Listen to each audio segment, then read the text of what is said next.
Hello, everyone. We're back with another episode of Computer Vision Talks. And today we are going to talk about the role of Shannon Entropy as a regularizer of deep neural networks. This time we are not talking about one paper, but about a whole concept with Professor Jose Dolz, who also happens to be my supervisor. And I'm super glad to host him today. Over to you, Prof. Okay, so thanks, Shamawi. Yes, she said I'm professor at TTS Montreal. So actually, I'm her supervisor. So we know each other now from maybe 1 year ago, 1 year and a half ago, I think. So yeah, I'm going to talk today about the role of the Shannon entropy on deep neural networks. Okay, it's very difficult to wrap up just only one single paper, and I think it's very important to you guys so that we can have something like it's more broad. So that's why the reason for this talk today. So just to give you a bit of context, the CNN, well, neural network like CNN, we can have discriminatory models. We have also now the transformers. So we know that all these models, they are dominating all these. Okay, I thought it was for me the chat. So that these models, they are dominating the computer vision literature. For example, if we get this example of semantic segmentation of, for example, in autonomous driving, we know that these models, they are very good at finding where the street is. You might find also where are the cars.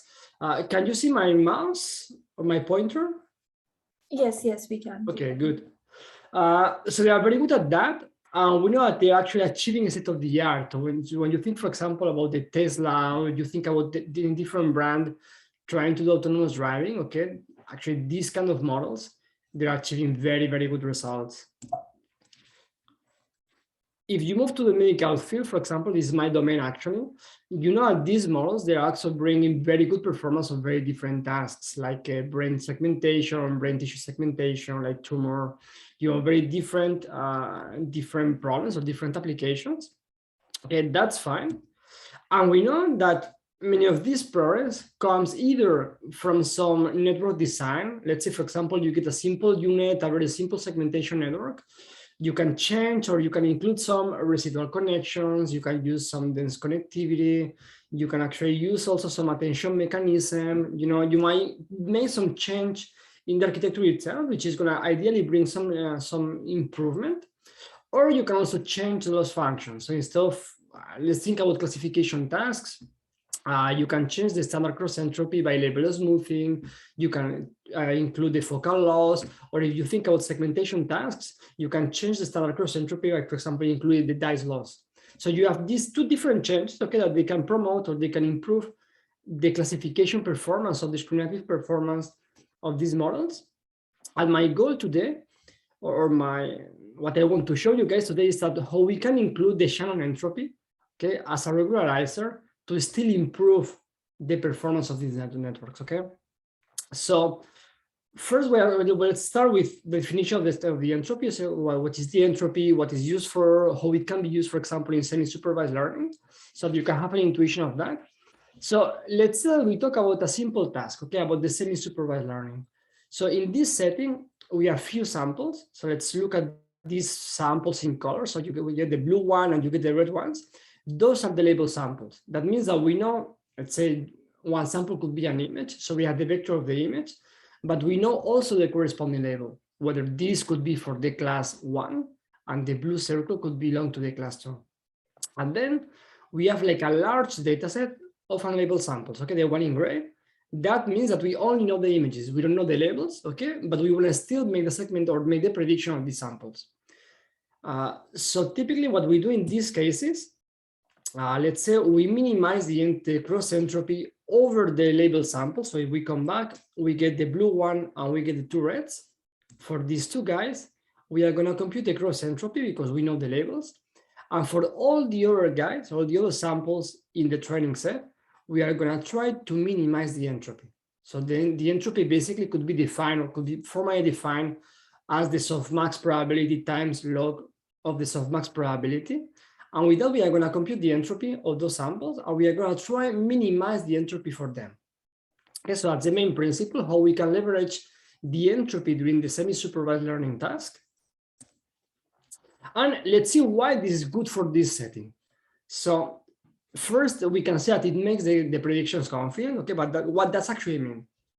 Let's say we have here, I think you are familiar with that. If not, I can show you this, okay? So this is for the binary case, this is the curve of the entropy. So ideally, okay, what we really want is that we are going to push, by minimizing the entropy of the prediction, we are going to push the samples to be either in this side or in this side, okay? So we are going to be minimizing its value for the entropy. If you think about let's say the decision boundary, the decision space, that's very good, because what we actually are doing, let's say this is a situation where you have like high entropy. So if you try to define a frontier, like a border, a decision border between the two different classes, it's going to be difficult to do.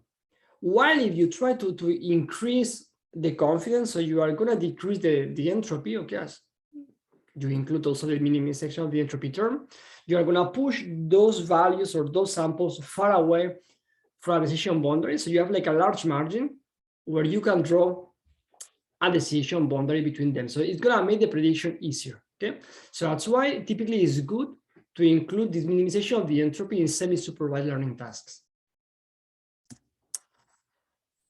The previous one was a very simple example. I can tell you example. Here you have more realistic case. So this is for unsupervised domain adaptation of this VSDA17 dataset. So when you plot the feature distribution, once you have been minimizing the entropy, you can actually find that for some classes, you have more clustered distribution. So it's actually helping on this representation domain. The problem, okay, and that's good news for us, because that, you know, any single thing we do, sometimes it comes with problems, and that's good because we can have like some solutions for this, is that it comes with some difficulties for optimizing the entropy. So think about what happens. So when you have a point here in this point there, okay, how is the gradient in this point? So when you do the derivative, the gradient in this point is almost flat, it's almost zero, because it's almost flat in this area. So it's very low gradient when you have a point there and you want to compute this gradient. However, if you go to the extremes, so you have the curve of the entropy and you go to the extremes, in these points, the gradient is almost infinite. So you pick a point here, okay, it's going to tend to infinite. That means that once you are in a sample, let's say you have a sample for a prediction and it gets like high entropy, you're in this point, okay? But if you are minimizing the entropy, it's going to be towards here. Once you are here, it's going to be very costly to push this guy to your side.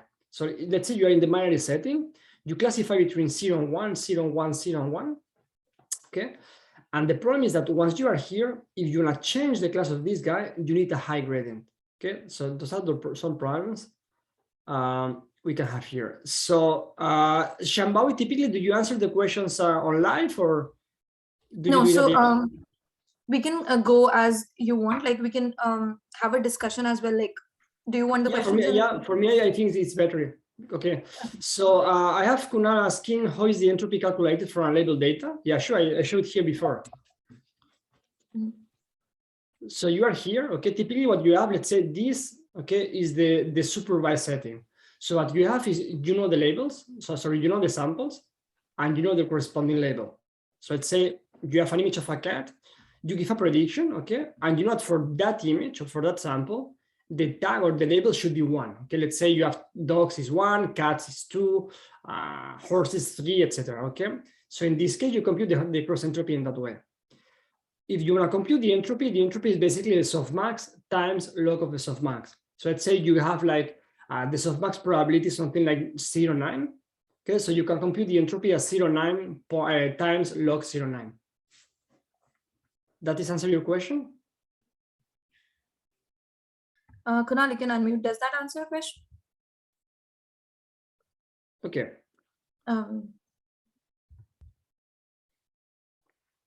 Okay, so we were saying that, okay, it can be bad. Okay, welcome. It can be bad, okay, because when you are in those points, okay, it's very difficult to come back.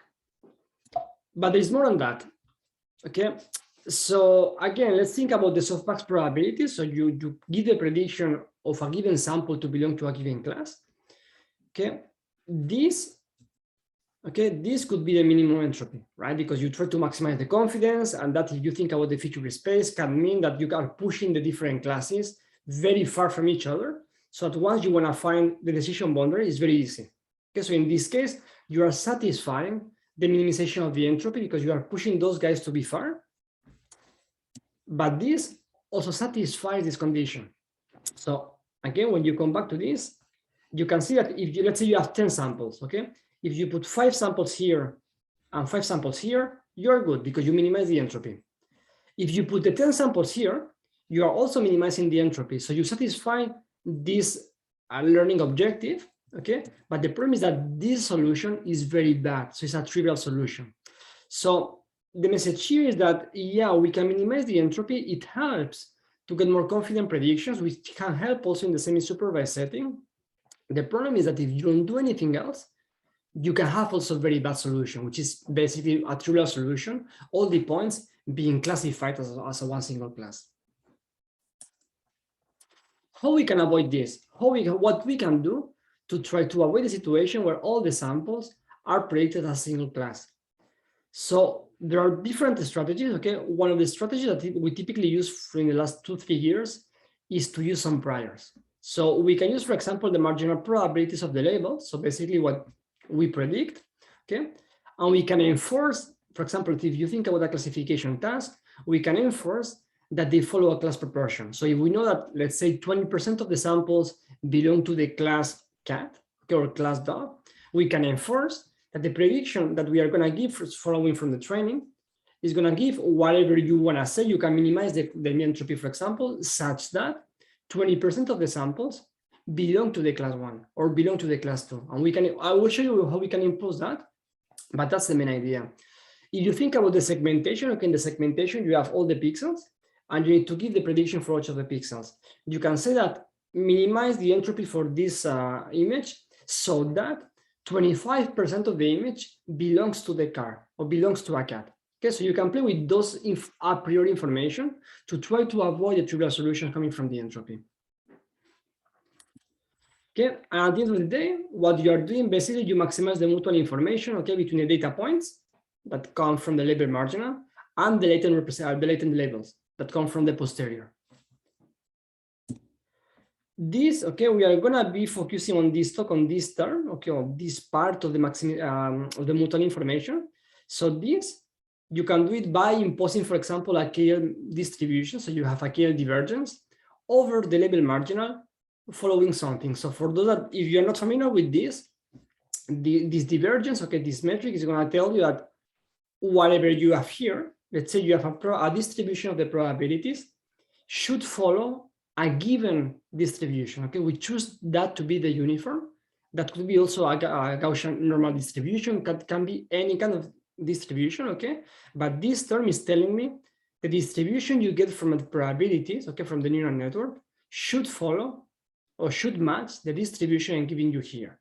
So one way to impose these constraints could be like the label marginal from the predictions should follow the uniform. Okay, this is the simple case, okay, but we can also impose different kind of distributions. It can be, for example, a learned distribution. Let's say you have a huge data set with maybe million data, okay, and you know that from this data set, 10% of the images are from cats or contain cats. 25, they contain dogs, and the 50% they contain, I don't know, sharks.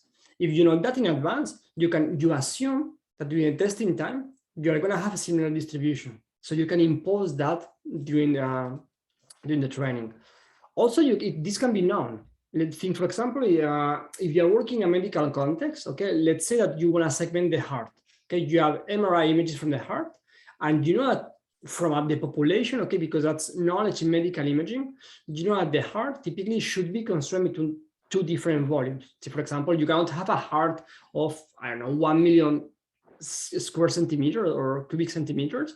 You know, there are like a lower bound and an upper bound. So you can use this information to constrain or to avoid the entropy minimization going towards the bad solution.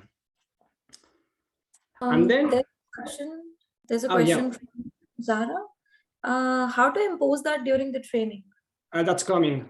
I mean, this is the general intro. What I'm going to show you are the specific cases where we can see how we can impose that during training. I'm just giving you the introduction for all this. Okay. So I said, or I show here, it can be used the KL. It can be used the KL, but also we can use different distances. For example, we can use the Bhattacharya distance.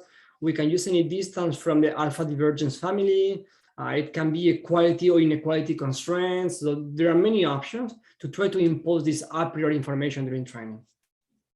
It is just only to show you that we have this broad or span of different choices, okay, that we can use during training.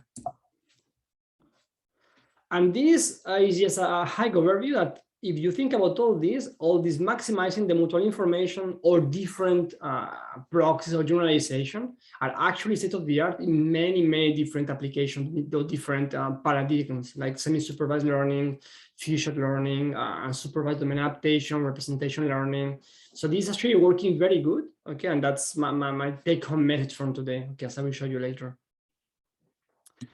So now let's start with the different study cases I brought for this talk. Here I'm going to show you not only the setting, but also how actually we can impose this constraint during training. If you think about future segmentation, okay, the task or the learning setting is something like this. You have like a huge data set, okay, with images and labels. So you have the images of the dogs, of cats, etc. And you also have the corresponding pixel-wise segmentation mask. Okay, so you can use that for training. The idea is that you train a model using all these classes, but at testing time, you are going to have to segment a new class, or you are going to predict like a new class. Let's say you train all these based on cats, dogs, dolphins, teacups, whatever, okay? And then at testing time, you want to give only 1 or 2 or 3 samples, okay, from a tiger, and you want that your model is able to adapt for this class very quickly. And with very quickly, I mean with very few samples. That's called future learning. So typically what people do is that they learn an initial model based on all these training data, okay? They use what they call episodic training, meta learning, learning to learn. So they're basically, they're creating like a synthetic task, okay, a real task for achieving this learning. So basically I'm not in favor of these strategies. For me, I think it's overfitting to the training data. Okay, because actually there are many papers that they show that this is limited, they are overfitting, they cannot properly generalize to different tasks. But the typical meta learning, learning to learn thing, okay, it's something like this. You get what they call episodic training. So you try to reproduce what you are going to find in testing time. And by doing that, you train your initial model. So this is during training. And the idea is that once you have the model which is learned, so you have the set of theta parameters, at testing time, you want the model to be adapted for new classes, which are called the queries. So let's say you want to say, this is my model, which is trained on cats, cars, birds, whatever, okay? Now I want that this model is able to segment lions or is able to segment tigers. But the problem is that this model has never seen images like that. So the first time it's going to see images like that is during testing time. So I'm going to give you, for example, this image. And from this image, I want that the model segments that one. Okay, in this case, it's easy because you have one easy. I would say it's more obvious because you have a tiger, you have the stripes of the tiger, but in some cases, it's something totally different. Okay, but the idea is that you train with a given training set with a number of classes, and then at testing time, you want the model to be adapted for the new classes, which hasn't been seen during training. So having said that, I want to make the difference between 2 different kind of inferences. So you have what the standard inductive inference. That means that the model, once the model is trained, you freeze the parameters, and even in testing time, you don't change it. So you train the model using the training data, you find the optimal set of parameters, you freeze this model, and then you do the inference. And then you have what is called transductive inference. This means that even you train the model on the training data, once you get testing data, you can optimize the parameters. You can still change some of the parameters up to an extent, okay, up to a given point, so that the model can adapt for the testing data. So let's think about semantic segmentation, okay? In semantic segmentation, you have all the points, all the pixels for the inference, okay? Because you have an image, you have all these pixels. So in this setting, doing transductive inference is very natural because you know in advance which is the amount of pixels you want to, if you think about a pixel as a sample, you know in advance the number of samples you have for inference. So you have all these test pixels, you have it at test time. So you can actually do translative inference very easily. Okay, so the solution we gave or we propose is that we get all this training data, okay, that we have during training, okay, before doing the adaptation. We train that without any kind of episodic training, any kind of meta-learning. We just basically use the standard cross entropy. So we take the sum of all the pixels, okay, of the one-hot encoding times log softmax probabilities, okay? I think you are familiar with the cross entropy. So we did that for the training. And then at inference, okay, we use all these learning objectives, okay? And here's how I'm gonna show how we can impose these constraints, okay? Just coming back to the previous question I have. So what you have in testing time, you have a set of supports, okay? These guys are coming also with the labels, okay? Those are the supports you are gonna use to adapt the model. So for these cases, for these samples, we minimize the cross entropy between the predictions of the network and the one-hot encoding labels. So we say that this pixel is the sky, this pixel is grass, okay, and this pixel, for example, pixel here belong to the horse. So that's fine, that's standard training. In addition to that, we are going to include the minimization of the entropy term. So for the query samples, for those samples that we want to segment, that we don't have any label, we don't know the labels of these guys, we are going to minimize the entropy of the prediction. So we are going to try to say, whatever you give me based on this, I want that you maximize the confidence of your predictions, or the other way around, okay? I want that you minimize the entropy of those predictions, okay? And this can be done with the prediction times log prediction. I showed you before that if you do only this, okay, and as I will show you later, this can lead to very, very bad segmentations, okay? Actually, they are trivial segmentations. All the pixels being to the background actually maximize or minimizes this objective, okay? So what we did is to include this additional term, okay, which is the prior. So in this case, we are gonna say, we are gonna include a KL term, okay, that is gonna try to match the distribution of the probabilities on the query samples.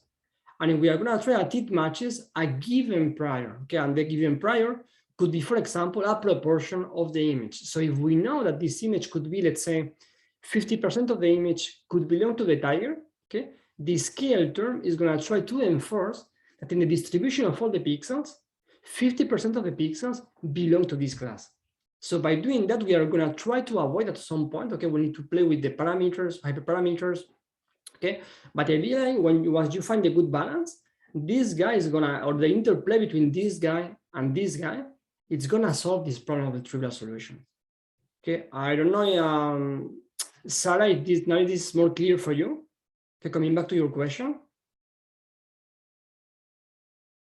Okay, anyway, so this is an option of doing this and this prior. So by doing that, we have different results here, visual results that I think they are striking. So for example, if you show what you get only with the cross entropy, okay, let's say you have the model trained on different classes, but this model never saw the class car. So now you show only one image of a car, or actually it's not even a complete car. It shows like this part of the car. And the goal is that with this image, you can actually segment all this car.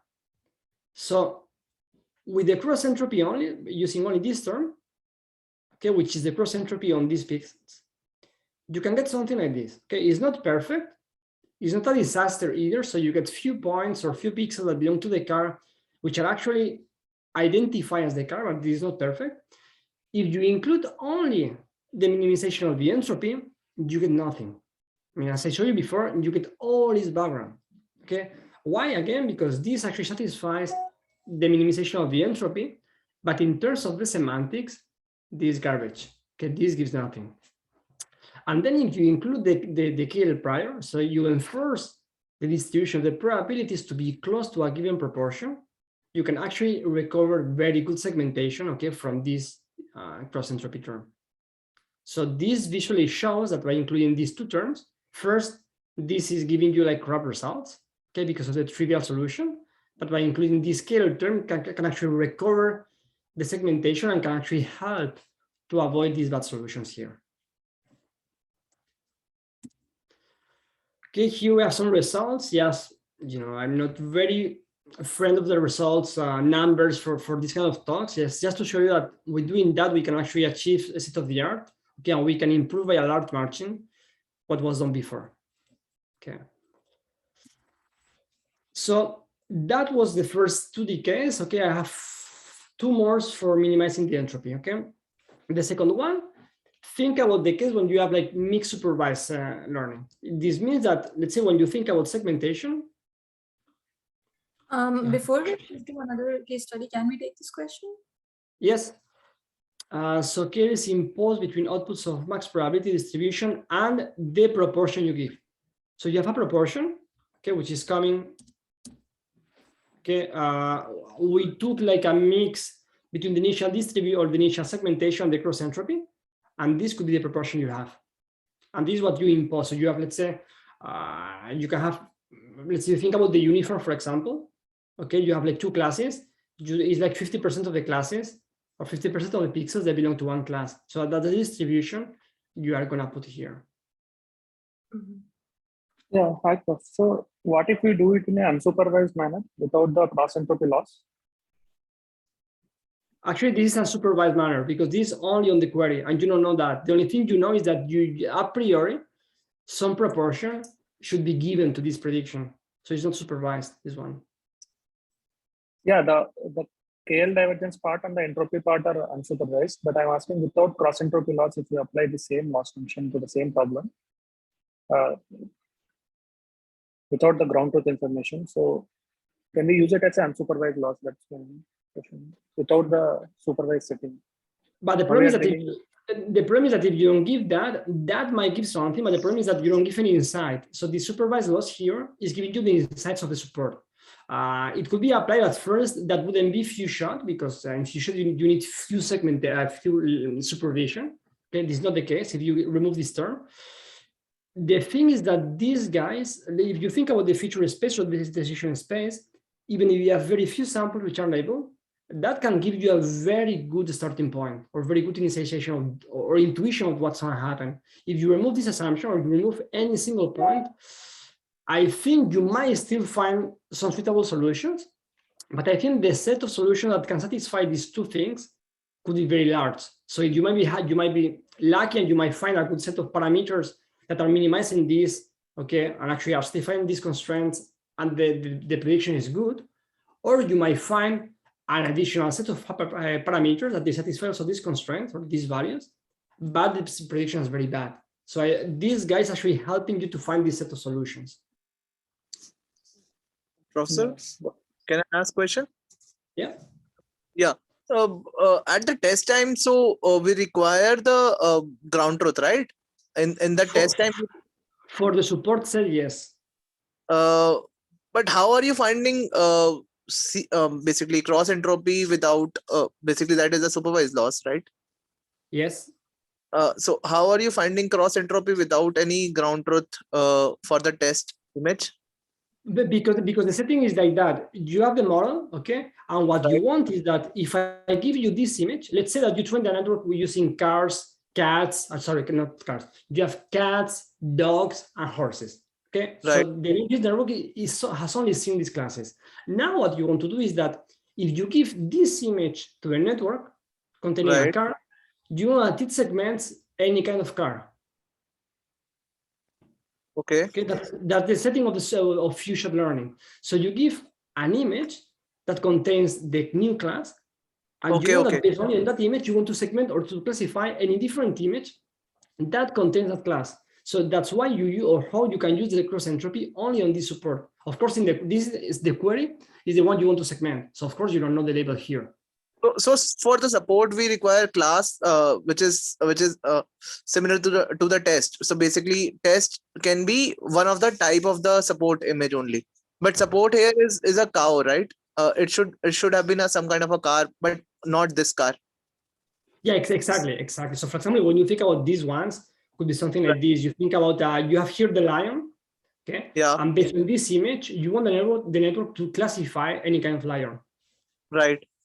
But a different kind of lion, but not the same. But here it's a support is cow, but we are segmenting car. How No, is this? the support is a car. It's a car here, like this one here in red. No, I mean, you see here the cow, but the support is the car. So Okay, when you are doing the cross entropy, the cross entropy is over the car and the background. Okay. My bad. It's looking very small. Okay, I see. Thank you. Welcome. Awesome. There's one last question in the chat before we move ahead. Yeah, indeed. Yeah. How much is tau in practice for segmentation? It depends. It depends on the class. You have like an initial estimation again, okay? And depending on the estimation, you can use this. You can change this tau. We have something similar for the last study case, which is in the medical context. There is easier to fix the tau. Why? Because let's say when you take medical images, typically they are in a constrained environment. So let's say if you think about an MRI, typically people, they lie down on the table, they go to the MRI, okay? So it's always you have the body like setting in those images. And when you look inside the body, let's say, even if you are small, you are bigger, okay, you are older, you are younger, if you think again about the heart is typically kind of the same. While here, when you think about a car, if a car is very close, you might have tau being 95%. If a car is very far, you might get something like tau being equal to 5, okay? In this case, what we do is that we get like initial segmentation, we get the cross entropy, and based on this, we can have like an initial approximation of tau. And being with, I recall when we were doing experiments, even having like, I wouldn't say extremely large, but I would say having a significant difference or deviation from the true target size and the initial estimation of tau, the results are still very good. Yes. Because at least the point is that at least you avoid this to happen. Let's say, I don't mind if I give you tau 20%, 30%, 45%. The point is that you can actually avoid, you can put this out and, the segmentation and avoid this true resolution coming from the CE plus entropy only. Right. Yeah. So like, is the tau varying across classes or is it the same across like? It varies depending on the class, because also one thing about few shot, okay, we can spend here 2 hours talking about few shot because the setting is, I have to admit the setting is kind of confusing sometimes. Even if you have multiple classes, when you are doing the inference, it's always binary. Okay, so you might have like 5 classes doing the adaptation for the few shot, but each time you do like an adaptation, it's binary. It's like foreground, background, right? It's not like car or table or chair, it's foreground, background. So in that case, at each inference, you want to change tau. And also it's the same thing. Imagine you are doing this, and in this case, tau could be something like 45. But let's see if you were doing the other way around, and you were using this as support and this as query. In this case, the tau would be something like 10%. So it doesn't change only between classes, but it also changes according to the support and query image you have. Okay, thanks. One very naive question I have, a very quick one. So we'll have multiple classes, right? Not just one class. You might have. Yeah. So how does cross entropy loss take into account? So basically, if there are multiple classes, so can we still trust cross entropy loss? That's a very good question, because actually I'm working now these days on something like that. The assumption is that, the assumption is that when you are doing this, okay, when you are doing the cross entropy on this class, or when you are doing the adaptation, what you are saying now is that this is my, let's say, target class now, and all this is the background. So when you're doing the cross entropy, it's a binary cross entropy, right? The problem is that what happens if this class, let's say the motorbike, is going to come in the future, right? Because now you are saying this background, but in the future, you might be saying the target class.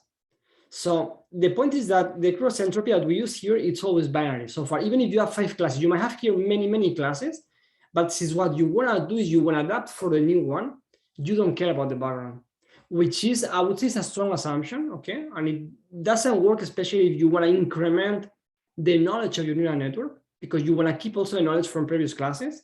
But for the few shot setting, the goal is that you just adapt for a new class. You don't care about the old class. You don't care about the much newer class. You just care about the new class at this point. That's why you just do binary segmentation here, or binary cross entropy. I see. Thank you. Okay, welcome. So coming back to a question from Sarah before moving to the next thing, when I say without meta learning, okay, what it means is that, sorry, okay, I want to close the chat, okay.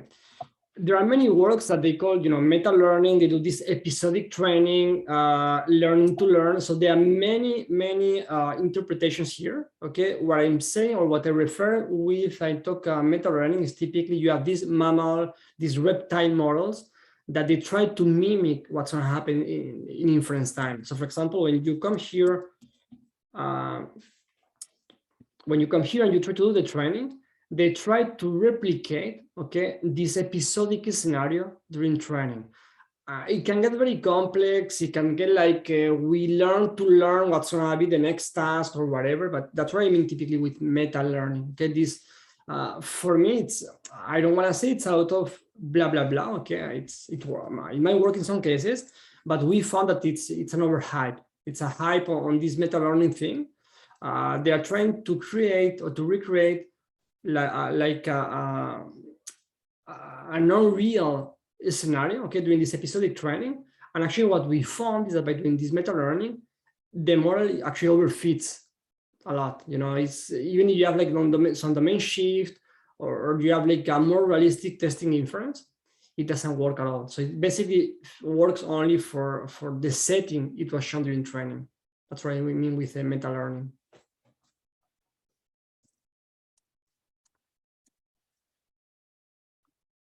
Okay, so let's move to the next study case. So in this case, we have something more for medical imaging. It's more like mixed supervised learning. So in this case, think that we have like a small set of labeled images. So that's an image from the heart in MRI images. So let's say that you have, in this case, we have only 3 patients. Let's say that you have 5 patients with labels. Okay, so you have the image and the corresponding segmentation masks. And then you have like a large data set, which is partially labeled. So in this case, only few pixels, maybe just 2-3 pixels inside the heart. For those pixels, we know the labels. For the rest, we don't know anything. So what we did for this, okay, is that we assume or we advocate that when you have different levels of supervision, you need to disentangle the different networks, okay? Because if there is some interference between the different signals of supervision, that's very bad, okay? We are not just claiming this. There are some prior work that they also show doing this decoupling the different learning supervision is very good, okay? Because if there is interference, it's gonna work or perform badly, okay? So we had this neural network, okay, that you have the encoder which is shared across different tasks or across different levels of supervision, and then we decouple the different decoders. So in the first decoder, the one called in the top, okay, or the kind of teacher, we use typically standard cross entropy again. So we have the label, we have the images, we have the labels, okay, we get the predictions, and based on that, we just apply a single cross entropy. Now, the key point here is that we are going to use 2 different terms, okay? The first term, okay, what it's going to do, I don't know if I explain this first. Okay, now, before going to the terms, okay, it has to be 100% clear. So we have this strongly supervised branch. So we are giving here the images with full annotation. So for all these images that they belong to this data set, they are going through this branch, okay? For the same images that we have also full labels, okay, we also pass them through this branch. So that we get, let's say, initial segmentations, okay, for the same images that we get also in the top branch here. And for these images that they only have partial labels, all of them, they go through this branch. So ideally, we are going to have here the strongly supervised images, and we are going to have here the less supervised images. Okay, that's what we have. And now how we are going to try to, augment the standard cross entropy with entropy term, okay, so that we can avoid this problem, this phenomenon for minimizing the entropy. So the whole learning objective is something like this. So we have the cross entropy over only those images here. So for the images that they are fully labeled, okay, or fully supervised, we apply the cross entropy, okay, that's as a standard training. Now, for the images that, or for the predictions we have in the less supervised branch, we are going to minimize the entropy. Okay, guys, as you saw before for the previous paper, as you saw at the beginning of the introduction, we are going to minimize the entropy on those pixels. Okay, and again, as you already know, doing only these two things can be catastrophic because you might get like very trivial solutions that actually they minimize the entropy, but they are very bad if you think about discrimination performance.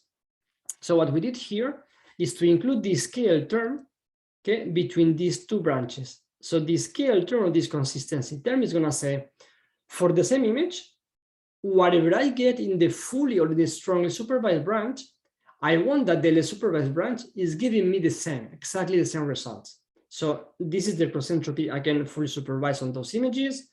This is the minimization of the entropy to have like more confident predictions. Okay, and this is going to be the prior. This is going to be the term that is going to avoid this guy to go towards these very bad predictions. Okay, we have another question.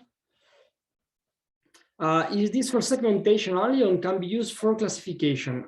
This can be used also for classification. The only thing is that when you think about classification, okay, especially for this, I mean, the whole setting can be used in any task, okay? The problem is that when you think about what's gonna be mixed supervision in classification, I don't know. Because here, when you think about different levels of supervision, when we talk about segmentation, this could be you have full annotations for all the pixels in the image.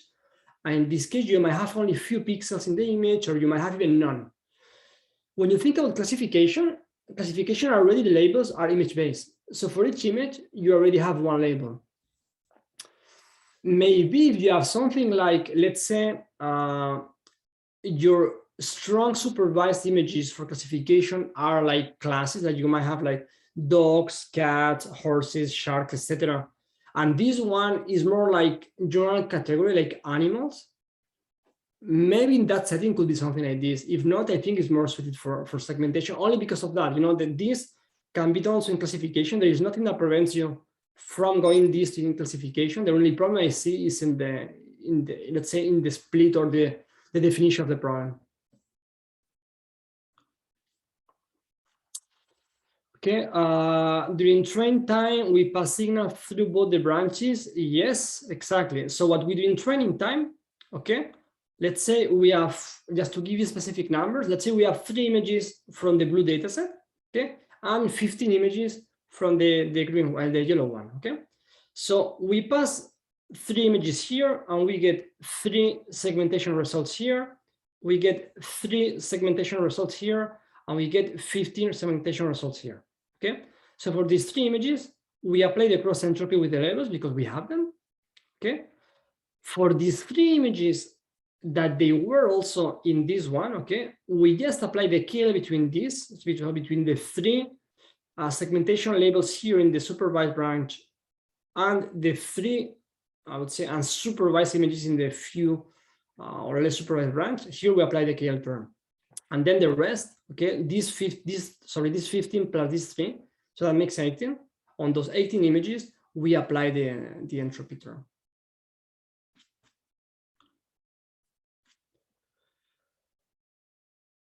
Okay, is there any specific advantages of KL divergence? Okay, that's a very good question. First is in the gradient dynamics. So when you think about the KL or you think about the different L2 losses, for example, there is differences in the gradients of the dynamics. So depending on where you are, let's say L2, it's something like, you know, you have like a shape like a U, okay? But KL, depending on the probability, you might have different shapes. So that may mean that at some point, depending on which is your probability value, you may have different gradient dynamics. What we show in this paper also is that KL is not the best one. So we actually show with Bhattacharya distance and we show with alpha divergences with alpha equal to, I think equal to 2 was the best one, or equal to 3. We show that they can actually improve a lot the KL. And it's, you know, it's because of the properties of the divergence, because at the end of the day, L2 is, I would say, simplistic. It's also very sensitive to outliers. And also, I think it become one thing. We know it's also coming from the fact that the dynamics of the gradients are very different from these different divergences. So that's why we use KL instead of being L2.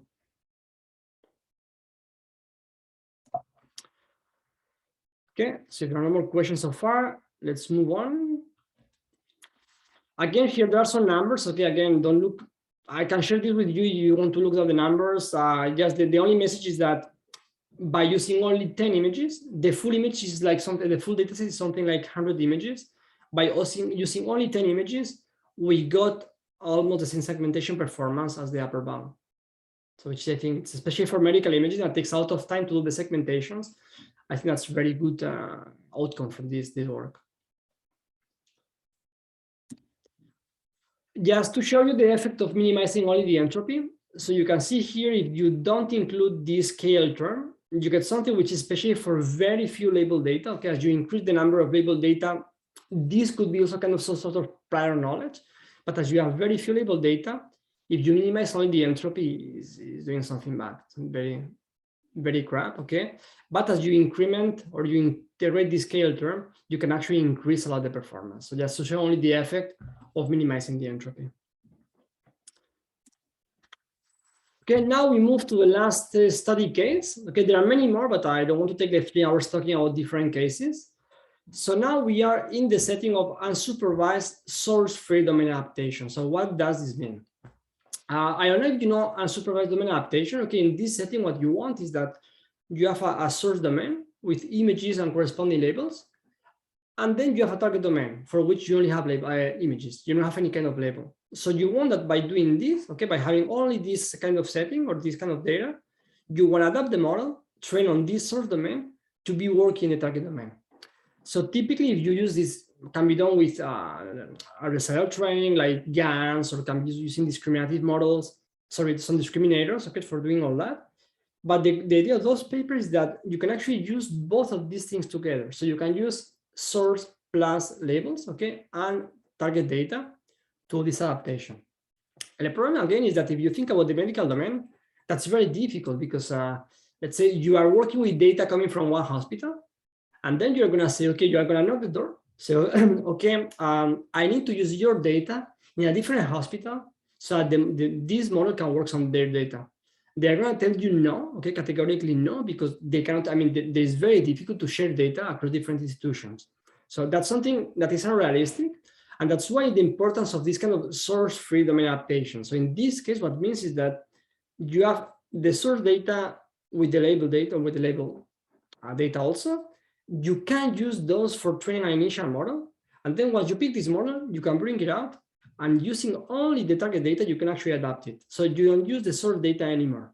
Okay, that's the setting for source-free domain adaptation. So here you can do something like this. So let's say during the training phase, you train, again, it's a segmentation, doing a lot of segmentation. That's why I bring examples in segmentation. Okay, you train a segmentator model, like a simple unit, again, trained with cross entropy or dice loss, only with the source data. So you train the model, okay, and once you finish the optimization step, you get the optimal set of parameters data here. Once you are here, you want to do the adaptation phase. So you take this model, initialize with the training source data, okay, and you only give target images. So what we did in this case, we decrease or we minimize the entropy of the predictions. And again, to avoid these trivial solutions, we include a consistency term. Okay, I will show you how we can compute here the consistency term, but that's the main idea again. So first step, okay, we train the source model using source data and label data on the training, using the standard cross entropy, okay, or again, cross entropy plus dice, any kind of segmentation loss.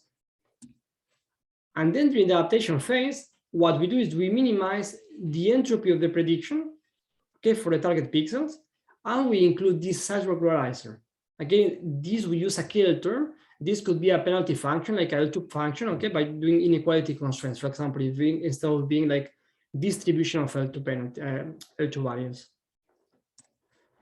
For this, we have two terms, okay. The first term is this tau e, okay. This is done by an auxiliary network. So we train an auxiliary network so that given an input image, it can predict which is the potential size of the target. So let's say you give an image of the heart, you give this to an auxiliary network, and it's going to tell you, for this image, I think the size of the heart is 50% of the image.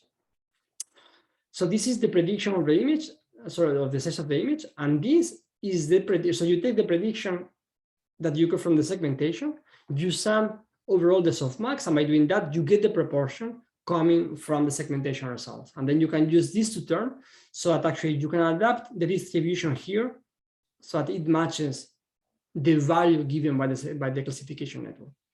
And again, this term is going to avoid that you go through tubular solution, because if you don't do that, you make it all equal to the background or to the foreground. Here again, some numbers just to show that this was actually outperforming by, I would say, important margin previous works in unsupervised domain adaptation, especially since these methods, they were using also source data. So they use source data, so they use more images, and despite of that, they are like 6 points behind this method. Some images, just to show that actually when you look at the entropy results, they are like more homogeneous, you don't have this kind of high uncertainty on the borders. So basically when you have something which is like smoother here, it shows that it's actually capturing better the uncertainty for these predictions. Okay, so until here I showed how we can use the entropy for different tasks or for different settings. Actually, I was showing how we can minimize the entropy, okay? But also we can use the entropy as a regularizer by maximizing the entropy of the predictions. So when this can be useful? Think about calibration of the neural networks, okay? Typically what we do, let's say we have a classification task, we have a classification on a neural network, okay? We have the predictions for a given image, and then we try to match the distribution of the softmax with the one hot encoding. So when we have the label, let's say we have the class dog, what we typically give to the cross entropy is a vector which says 0, 0, 1, 0. So we are forcing the network to give predictions that are very close to the vertex of the simplex. So they are very close to 0 or 1. That means that it's very confident. Why this is bad? If I tell you now, let's say that I have like two different networks, okay? I have a collaborator and they come and they say, okay, Jose, I need that you do a classification network to classify or to detect brain cancer. I give one network, okay, that is giving like 99% of the cases, okay? So it's giving an accuracy of 99% of all the images. But then for 1% of the cases, we give an image of a dog, and this network says it's a cancer, okay, it's brain cancer. That's the first network. The second one I have is a network that is giving maybe 90, 91% of accuracy, which is not bad. And then for the remaining 9%, each time the network sees something like a dog, like a cow, it says, I don't know what is that. What do you think is better for let's say for a real setting? Network A or network 1 or network 2?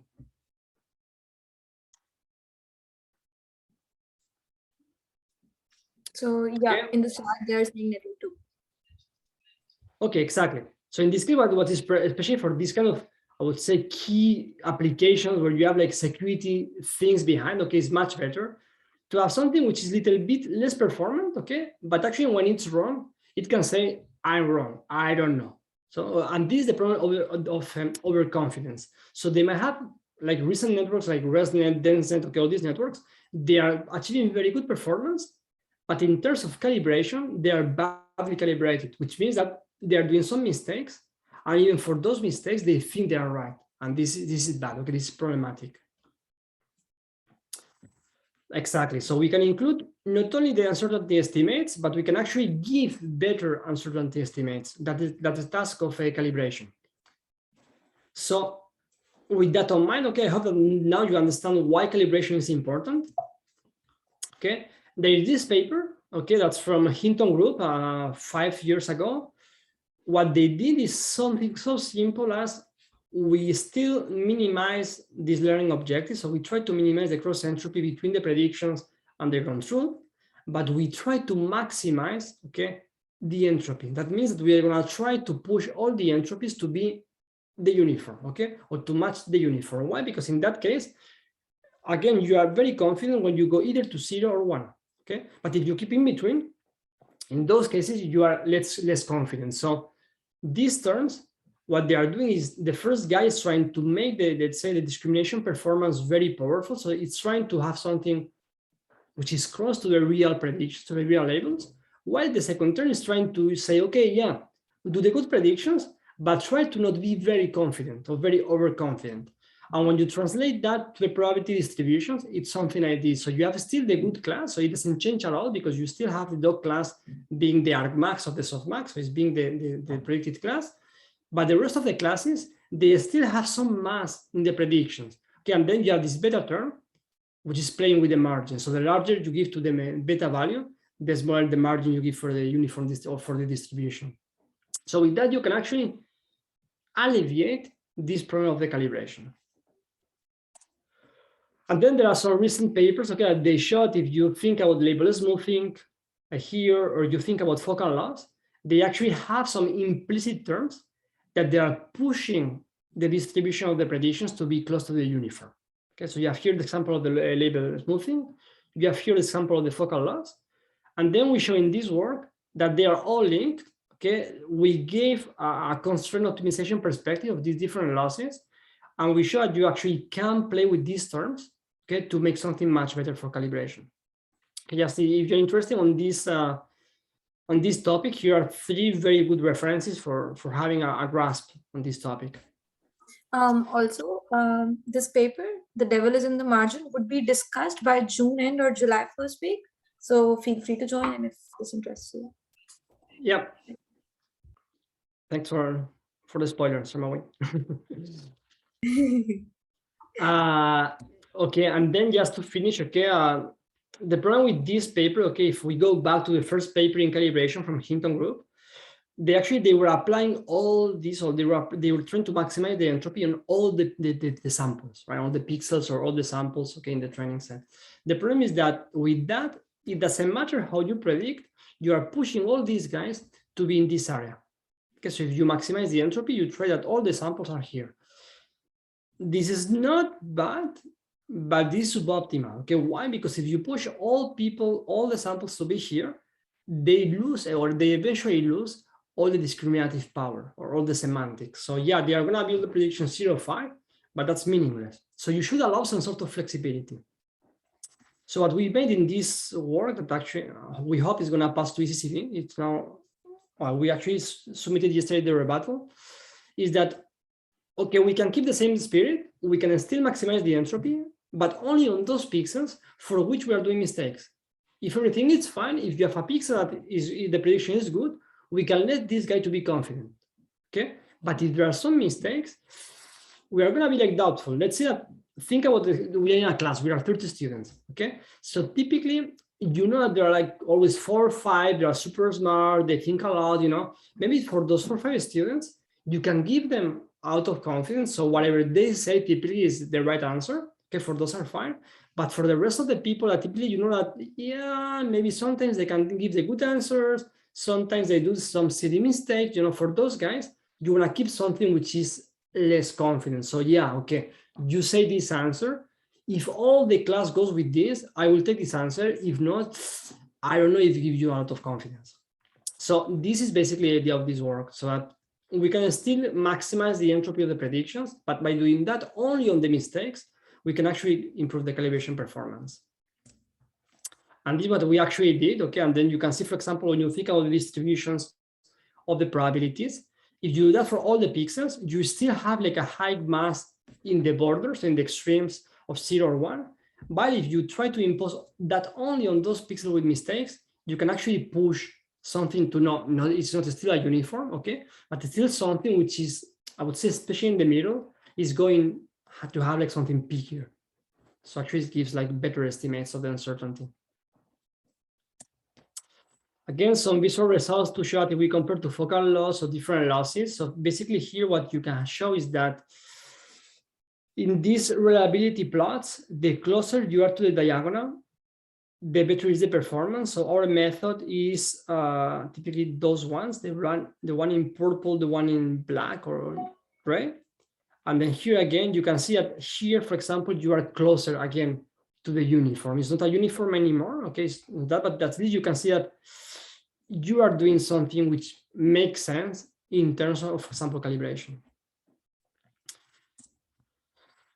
This is like a huge overview, okay, that whatever you use, especially for less supervised tasks, like weakly supervised, unsupervised, semi-supervised learning, few shot, these different tasks where you have like very few labeled data, you can actually play with the standard cross entropy plus a regularizer term, which typically could be the entropy, and okay, plus some prior, and this can give you very, very good results, actually state of the art, in many different applications. So these are works not only from our group, there are works from different groups also. But this is what I have observed during the last 2-3 years. I'm working a lot with these topics nowadays. So I don't know what you are doing right now. I mean, it's huge, the domain of deep learning. Okay, but I think it's very interesting venue. And then some take-home message is that, as you all know, deep learning is very in progress in most, not only visual recognition tasks, also when you talk about NLP or different tasks, but this is more my domain. There are many scenarios, okay, that we have limited supervision, okay, and it's actually good because you have like a huge models, you have a lot of resources, that's fine. But at the end of the day, one of the key points is to have a lot of data, right? A lot of labels with data. If you don't have that, it's very difficult to get the same performance. So we have observed that in those cases, if you add, for example, the Shannon Entropy as regularizer, that can improve a lot of the performance. Okay, you can play with that, and I show you here, you can improve a lot of this performance, but it's very important that you are aware of all these challenges. Okay, there are some limitations. I show you, I hope that I show you some of these limitations. You can play with, especially with the priors, or you can play with these terms so that you can actually do something meaningful. Okay, and there is room for many improvement. There is a lot of opportunities. Just investigating different consistency terms that could be interesting. And not only the KL, you have many more divergences. There are many more applications that you can actually try to minimize the entropy or maximize the entropy depending on your goal. Okay, there are many different tasks, so there is still a lot for improvement. So that's all from my side. Okay, now I want to acknowledge all these people. I mean, again, it's not only my work. There is a bunch of people around me that they are, we are doing very nice things together. So I want just to thank all these collaborators. I think now it's time to have some questions. So thanks. Thank you so much, Prof. It was a great and super detailed presentation. Let me remove spotlight. Yeah, I have one question now from Sarah. So this objective used in other tasks like classification, yes, again, all this can be used in any task. Actually, the thing is that when you think about segmentation, sometimes it's more challenging. Okay, for example, think that contrastive learning. Okay, so in contrastive learning, you can actually, you have the input images, you can project these images to the feature space, and then there you can play, for example, if they are from the same class, if they are from different classes, you can push them away or you can push them together in the feature space. When you think about segmentation, that's not so simple, right? Because when you have an image, if you think about the first image I show for the autonomous driving, you have many different classes. So how you can project that in the feature space? You have many different classes. And second is that once you project that to the feature space, typically you have like a d-dimensionality vector. That vector, typically it doesn't represent all the classes in the input image. Okay.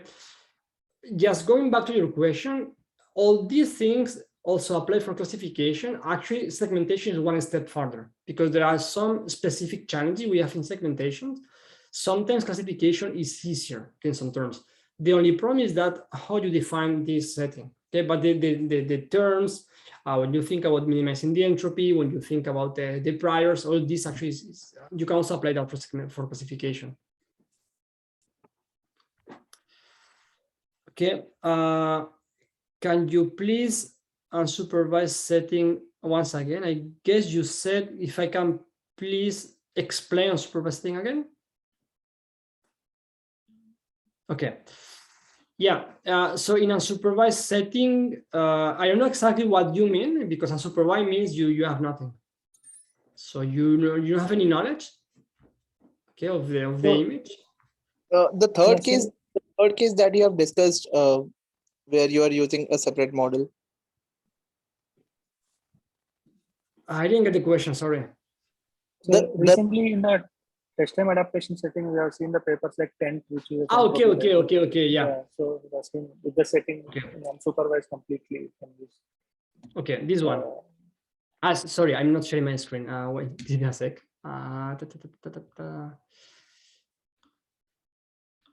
Okay, you mean this one, right? Right. Okay, so here what typically people do, okay, when you talk about unsupervised domain adaptation, is not, okay, the unsupervised part is the adaptation, not all the training. So what you have in this case, let's say that I have an autonomous driving task, okay, and I'm starting to get images from Montreal. Okay, I get images from Montreal in winter. So all is white, you have a lot of snow, okay, because just in case you don't know, here in Montreal, we have a lot of snow in winter, it's very cold, okay? So we have a lot of images from the source domain, which is Montreal in winter, okay? We train our model, and this model works perfectly well, okay, for these images from Montreal in winter. Now you guys say, okay, Jose, I want to apply this model to autonomous driving in Bombay, okay? Maybe I'm wrong, but I think never there has been snow in Bombay, okay? But let's say you put this model in Bombay, okay, and the model doesn't work. So the idea is that by taking only images with no labels, only images from Bombay, you can adapt this model to work properly on the images on Bombay, okay? Is that okay for you? That's the first thing. Yes, yes. Okay, so that's the idea. Images from Montreal with labels, okay, with segmentation masks, images from Bombay only with no masks. And the goal is that by using all this information, you can adapt the model to work in images from Bombay. That's the setting. Now, the standard literature from maybe 2016, 17 until last year, okay, there were a lot of works based on generative models like GANs or discriminators, where you basically try to match, for example, you match either the input space, so you can use some sort of GANs, cycle GANs, to change the style of the image so that they look very similar. You can actually work in the feature space, so you try to match the feature space of the two different domains to be similar, okay? Or you can do different things. But at the end of the day, you use at the same time source data, so images from Montreal and labels, and images from Mumbai, okay? Now, this unsupervised source-free domain adaptation means that you get the model, you get images from Montreal with labels, you train a segmentation model. The segmentation model is working. Now you want to adapt it to the images from Bombay, but you cannot use any images from Montreal. That's why it's called source-free, because again, it's not purely source-free, because this model, the parameters of this model actually rely on the training data, but during the adaptation phase, you don't use any kind of source data. That's why it's called source-free. Is that okay now for you guys? Yes, yes. Okay.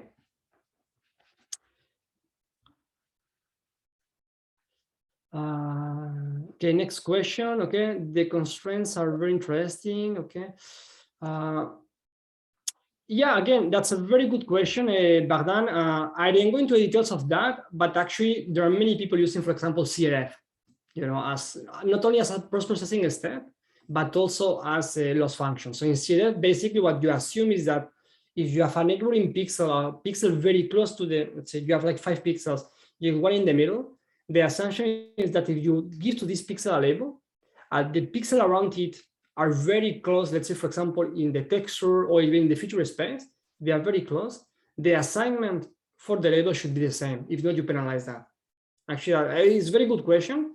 Okay, and there are works doing that. It's also unsupervised, because at the end of the day, you just say, I put like a CRF, like a conditional random field or MRF, and it works.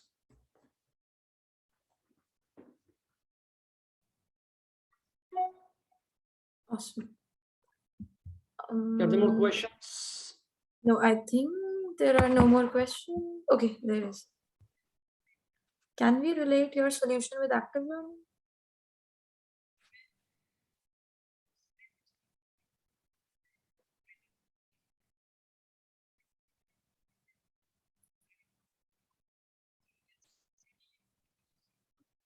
There's a question.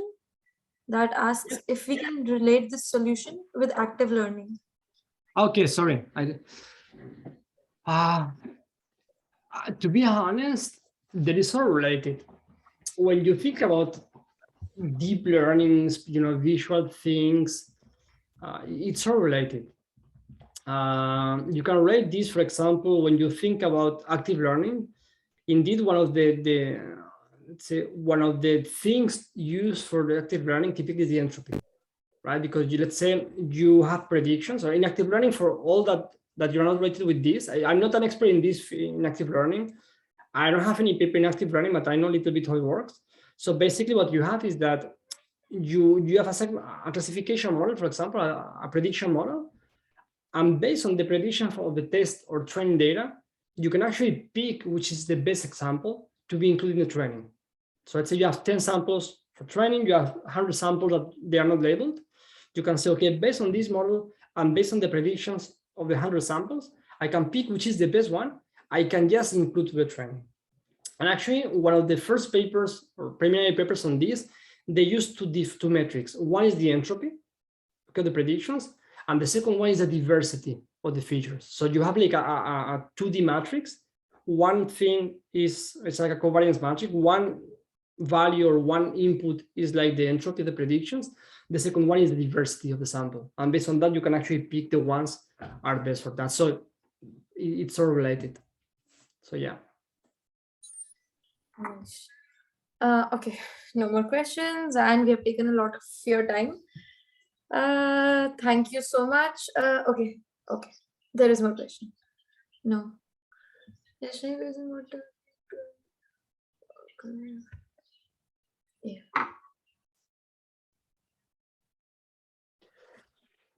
Yeah, the problem with pixel level, I mean, there are works on that, on pixel level constructive learning. The problem is I would say, well, one of the problems, there are a few, is that again, when you have images, okay, you project an image, you do it in the feature space, and then you can use that information. Say you have one-dimensional vector of, I don't know, 128 pixels or 128 features to define this image, or to represent this image. For segmentation, it's not that simple, because when you think about what you are going to project in the feature space, you have a segmentation image, you project that in the feature space, okay, and that there's no a pixel-wise correspondence. You know what I mean? In the images, you have this image correspondence, but in the pixel-wise or in the pixel level, there is not this pixel-wise correspondence. So you can do it. There are a few papers using contrastive learning for semi-supervised segmentation. What I know is that in terms of complexity, there is a lot of complexity, for example, in resources because of that, because you increase a lot the number of points in the feature space. Right. So that's what I would say. But yeah, you can use constraints. I mean, we are doing a lot of constraint learning, you know, in different ways. Contrastive learning on pixel-wise could be one. But again, the problem with segmentation is, let's say that you have, as for example, this, okay? Let me just, again, share this. Let's say you have this image from the beginning, okay? And then you crop this. You say, okay, I'm gonna crop. You see my mouse still? Shambavi, can you see my mouse? I can. Yeah. Okay, let's say that, let's do it more simple. You crop this image like this, and you send all this to the network, okay? So you have a representation vector that contains the class person, contains the class poles, contains the class bikes, contains the class motorbike, okay? And then you crop this, okay? Here you have the class tree that you may also have here. You have the class person, you have the class poles, but you don't have motorbikes, okay? What do you do in the input, in the feature space? You push these two samples to be close, to be far. Yeah, you probably would push them farther because there's a missing class. I don't know, to be honest, I don't know, but how far? Because then if you push these ones, maybe here you have two classes that are not there. So right. How do you play with this distance in the future? That's not easy. Because with contrastive learning, for example, at the end of the day, you push to be far, to be close, but you don't define this kind of closeness, right? You say, okay, this one to be close, this one to be far. That could be a good option, what you say. Okay, maybe if it contains only one class, could be close, could not be close. But then we are talking only about labels. What happens if you get one sample? Let's say you have the same image. Same image here, I think that's Munich, okay, but you have this image and you have a very, very, very similar image, again, in Montreal in winter, okay? You shouldn't play only with the labels, you should play also with the textures, right? Right. So that's why that is not a bad preliminary option, what you said, depending on the number of classes. But again, constructive learning so far only plays with the distance or the closeness, okay? You don't actually explicitly define which is the distance for that, because if you do that, you might include in more hyperparameters, and maybe it's even worse because you are imposing some things that you don't know. I mean, you cannot control which is how is the feature space. You don't know it, you know? So that's why, yeah, there are a few works in constructive learning for semantic segmentation in both computer vision and medical imaging, but it's more complex than in classification, for example. Right. Yeah. Thank you so much. Thank you so much. Welcome. Awesome. So no more questions. It's okay, Shamawi? Yeah. That I think now no more questions. Thank you so much for joining us and the talk. Yeah. Okay. Welcome. Okay. Yeah, there are a lot of thank yous in the chat as well. Okay. Thank you again. We look forward to more super interesting work from your team. That is me. Yeah. It will come. Okay. Okay. Bye-bye, everyone. Have a good Okay, week. take care. See ya.